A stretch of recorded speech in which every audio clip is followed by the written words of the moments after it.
Hi అండి, అందరికీ నమస్కారం. Welcome to my YouTube channel. ఈ వీడియోలో వచ్చేసి ఏపీ ఉద్యోగ పెన్షన్లకు మార్చి అంటే ఈ నెలలో చెల్లించే పెండింగ్ ఈ నెలకు సంబంధించి చెల్లించే పెండింగ్ బకాయిల వివరాలు అయితే తెలుసుకుందామండి. వీడియో అయితే ఎక్కడ స్కిప్ చేయకుండా ఎండ్ వరకు అయితే చూసేయండి. వీడియో నచ్చినట్లయితే తప్పనిసరిగా తోటి ఉద్యోగ మిత్రులకైతే పెన్షన్లతో షేర్ చేసుకోండి. ఇక వివరాలకైతే వెళ్ళిపోదాం. తాజాగా కేంద్రం ప్రకటించిన కరువు భత్యం ఏపీ కరువు భత్యంతో ఏపీ ప్రభుత్వ ఉద్యోగులు మరియు పెన్షన్లకు రావాల్సిన మొత్తం పెండింగ్ బకాయిల సమాచారం అయితే ఇప్పుడు చూద్దాం. ఏపీ ప్రభుత్వ ఉద్యోగులకు రావాల్సిన కరువు భత్యం వచ్చేసి ప్రస్తుతం డిఏ 1 జూలై 2022 నుంచి 26.39% నగదులో కూడా రావాల్సి అయితే ఉందండి. సో 11 అనగా నవంబర్ 2023 నుంచి.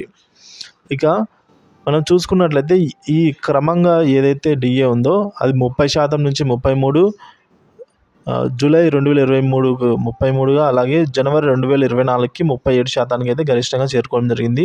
సో ఏపీ ఉద్యోగ మరియు పెన్షన్లకు ప్రభుత్వం ఈ మార్చిలో చెల్లిస్తామని ఉద్యోగ సంఘాలతో చెప్పిన చెల్లింపుల వివరాలు ఒకసారి చూసుకున్నట్లయితే మొత్తం రావాల్సిన ఉద్యోగులకి పెండింగ్ బకాయిలు వచ్చేసి 31,800 కోట్లుగా ఉంది.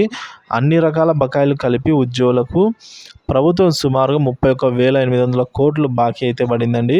So PRC arrears, DA arrears కలిపి 18,000 కోట్లు, అలాగే 2 కొత్త డిఏ బకాయిలు వచ్చేసి 7,300 కోట్లు, వైద్య బిల్లులు ఈఎల్స్, అలాగే ఏపీజీఎల్ఐ మరియు సరెండర్ లీవ్స్ ఇతరత్ర అన్నీ కలిపి 2,800 కోట్లు, అలాగే సిపిఎస్ జిపిఎస్ కాంట్రిబ్యూషన్ బాకీ కింద 3,700 కోట్లు పెండింగ్లో ఉన్నాయి.